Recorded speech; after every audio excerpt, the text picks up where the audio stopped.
So we see some of the work that's been done to study how high-level radioactive waste and spent fuel could be transported to Yucca Mountain and how the geology of the mountain might affect the stored high-level waste.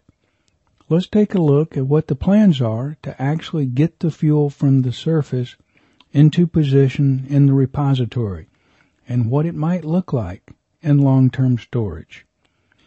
Here is a view of the main tunnel as you're going in. This is where the fuel would enter the repository and ride the rails going down the main shaft till it came to one of the drifts or side tunnels cut out from the main tunnel. The high-level waste packages will be stored in these drifts off the main tunnel. For the first 50 years, the fuel would sit in these highly engineered packages, open to the air, but surrounded with a stainless steel drip shield. After 50 years, the waste is then cool enough that the drift could be backfilled with earth and other engineered barriers and left in place for the next 1,000,000 years or so. All this looks rather expensive to me, so one might think that we poor taxpayers have been digging deep into our pockets to pay for all of this. But actually, that's not true. As we saw, back in 1982, the federal government passed a law where they collect 1/10 of a cent per kilowatt hour of nuclear-generated electricity, and this is paid to the government in the form of a tax. The Office of Civilian Radioactive Waste Management, or the OCRWM, takes this money, and it is they, a division of the Department of Energy, that are managing the work done at Yucca Mountain. Thus far, the money that has gone into the nuclear waste tax totals over $27 billion.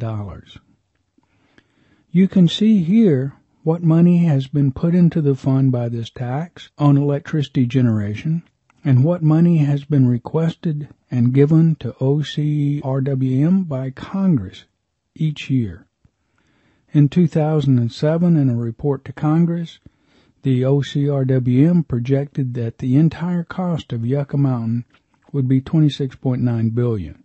This is great news. We've already collected more money than it would take to finish the repository.